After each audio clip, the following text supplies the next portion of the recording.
Hola, esto es Aquí América, la revista de la actualidad del continente de France 24. Soy Natalia Cabrera y los invito a este recorrido por las historias más importantes de las Américas esta semana.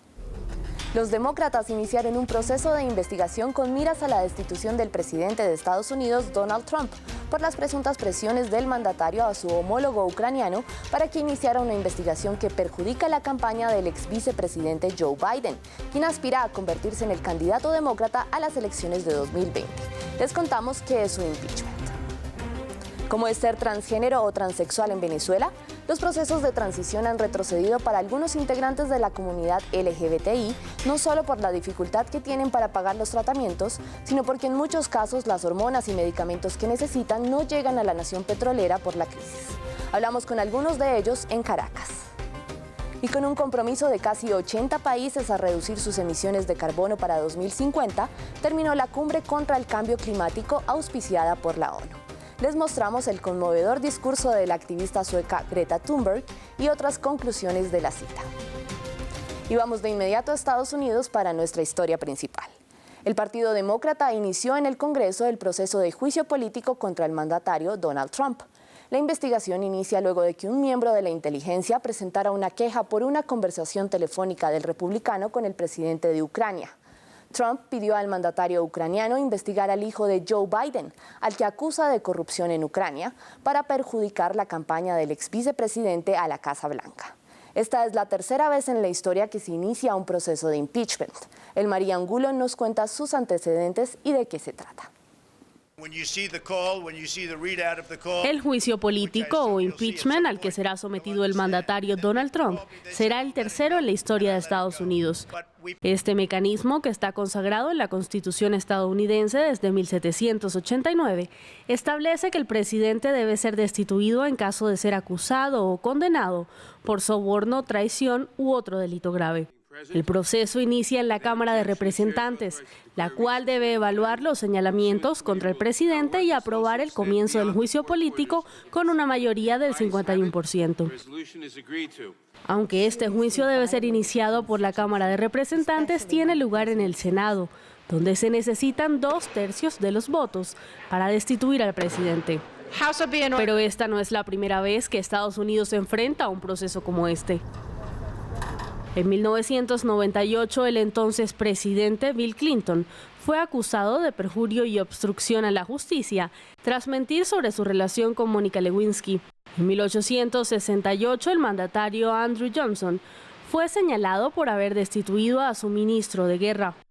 A diferencia de Clinton, Johnson se salvó por un voto de ser obligado a dejar el poder sin la posibilidad de apelar en el marco de este proceso, que tiene su origen en las leyes coloniales inglesas.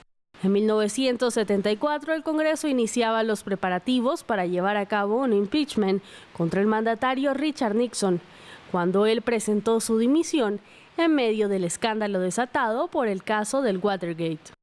Y vamos a Venezuela. Revisamos otra arista de la crisis y cómo esta afecta a la comunidad transgénero y transexual. Estos ciudadanos enfrentan grandes desafíos por la ausencia de políticas públicas, así como la escasez de medicamentos. Además, son excluidos en los trabajos y en las escuelas. Nuestra corresponsal en Caracas, Herminia Fernández, nos trae sus testimonios. Como tú, pero... Julián Alejandro lleva un sexo que no le corresponde y la crisis política y económica que atraviesa Venezuela también le hace más difícil su paso a hombre transexual. El acceso a las hormonas es complicado y por ahora las recibe donadas. No tengo dinero que me alcance para el tema de las hormonas. Yo tuve 6 meses de hormonas en el año 2016. Tuve que abandonarlas porque en efecto no se encontraban más en farmacia, porque no tuve más dinero para comprarlas. Pasé un año más o año y medio sin hormonas, mi cuerpo echó para atrás. Tamara Adrián, diputada transgénero, trabaja para ayudar a su comunidad. En este momento, su prioridad es incluir en la ayuda humanitaria internacional los medicamentos para esta parte de la población LGBTI que no ha emigrado. La estimación que tenemos, una gran parte han huido del país, están siendo las mujeres trans objeto de tráfico de personas y de esclavitud sexual en el extranjero, y eventualmente los que están en Venezuela no consiguen hormonas, no consiguen tratamiento. El reconocimiento de la identidad le afecta más a Richelle Briceño, mujer trans desde hace 6 años. Su transición ha sido compleja, pero por ahora tiene el tema de la salud cubierto. Es usuaria de la primera unidad de atención médico integral para personas transgénero. Su preocupación es no ser aceptada por la sociedad. El reconocimiento de la identidad es base, es fundamental porque de una u otra forma te da también el acceso a la salud, te da acceso al trabajo, te da acceso a la educación sin discriminación. Entonces, digamos que este es uno de los grandes retos que necesitamos superar en Venezuela para que la comunidad transgénero tenga una vida más digna. Aunque el Estado ha dado un primer paso para atender en salud a este grupo, todavía faltan las leyes que permitan a los transgéneros de Venezuela ser reconocidos como ciudadanos de derechos. Y con la crisis actual, no es la prioridad en el país. Los países asistentes a la Cumbre de Acción Climática en Nueva York se comprometieron a alcanzar la neutralidad de emisiones de carbono para 2050. La decisión se produjo después del contundente llamado de la activista sueca Greta Thunberg a los gobiernos por su falta de acción para proteger el medio ambiente. Yurani Arciniegas nos cuenta más. Compromisos que de pasar a la acción podrían contrarrestar una de las principales emergencias globales, el cambio climático. Una de las intervenciones más fuertes fue la de la joven activista sueca Greta Thunberg, quien alertó sobre una extinción masiva. People are suffering, people are dying, entire ecosystems are collapsing. We are in the beginning of a mass extinction, and all you can talk about is money and fairy tales of eternal economic growth. How dare you? 77 países acordaron desbloquear $500 millones para reforestar la selva del Amazonas y otros bosques tropicales, al igual que neutralizar las emisiones de carbono para el 2050. En India vamos a aumentar la proporción de combustible no fósil en nuestra mezcla de combustibles y aumentar para el 2022 nuestra capacidad de energía renovable a 175 gigavatios. Y estamos comprometidos a aumentar aún más de esto a 450 gigavatios. Estamos fomentando la movilidad eléctrica en nuestro sector del transporte. Se trata de un intento por contener el calentamiento de la Tierra a no más de 1.5 grados centígrados en comparación con el siglo XIX. Todo el mundo piensa, ¿cómo van a hacer eso sin Brasil? Brasil es bienvenido y yo creo que todos quieren trabajar con Brasil. Vendrá. Se necesita un enfoque muy inclusivo. Francia contribuirá con $100 millones. Estas conclusiones se produjeron tras intensas protestas de jóvenes activistas hacia los dirigentes políticos y de cara al inicio oficial de la Asamblea General de la ONU este martes en Nueva York. Ahora vamos a Haití, donde un senador abrió fuego durante una protesta frente a la sede del Parlamento. Varias manifestaciones se han llevado a cabo por el aumento del precio del combustible y la insatisfacción general con el gobierno del presidente Jovenel Moïse. El martes los manifestantes protestaban contra los planes del Senado de confirmar al nuevo primer ministro en el cargo. Ante los disturbios, el presidente pospuso su viaje a Nueva York para la Asamblea General de la ONU. Estos manifestantes acaban de ingresar a los terrenos del Senado haitiano determinados a bloquear la aprobación de Fritz William Michel como primer ministro. La protesta se convirtió en un caos a la llegada de un senador del partido gobernante. Un pequeño grupo de manifestantes se acercó a su vehículo.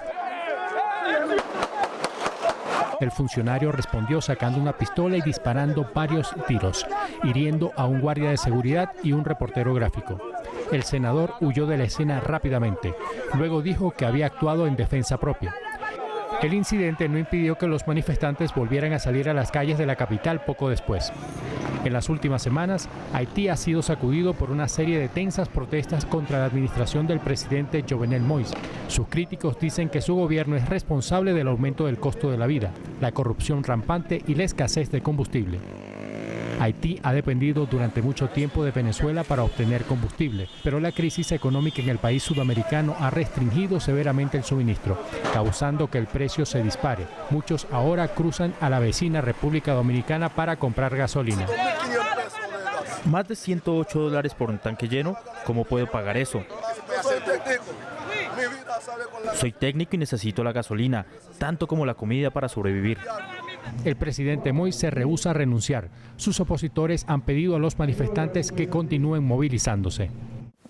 Este 24 de septiembre y después de años de debate se aplicó en Cuba la Ley 373, que oficializa un estatuto para los cineastas independientes. El reconocido cine de la isla fue siempre atravesado por los debates políticos y esta no es la excepción. Es un reportaje de nuestro corresponsal en La Habana, José Goitía. Hace 60 años que no se había tocado el tema, cuando apenas 3 meses después del triunfo de la Revolución de 59, Fidel Castro incitaba a la creación del ICAI, el Instituto Cubano de Arte e Industria Cinematográfica, que desde entonces dirige todo el cine cubano. La evolución del analógico al digital abrió nuevas posibilidades para los creadores independientes, muy activos estos últimos años. Todas aquellas personas, creadores que se movían paralelo o independiente al ICAI eran considerados independientes. No había una ley que lo regulara y a partir de ahora, de esta semana ya, empieza ese decreto ley, que no es una ley de cine, hay que decir, un decreto ley que va a regular jurídicamente a todas esas personas. El nuevo decreto supone la inscripción obligatoria en un registro oficial, la posibilidad de abrir una cuenta bancaria profesional y el acceso a un fondo de apoyo al cine cubano. Sobre todo, facilitaría los permisos de rodajes en el terreno. Porque a uno normalmente cuando uno va aquí a firmar, te preguntan qué institución te representa. Sea lento, sea complicado, sea lo que sea, lo considero un triunfo. Lo considero algo muy bueno, algo muy positivo. El debate duró 10 años y Miguel Coyula, realizador independiente, dejó la reunión oficial que debatía del nuevo estatuto. No se ve en este registro que propone el Estado. Lo que antes era una abstracción porque estábamos en un marco alegal, ni siquiera ahora puede ser ilegal.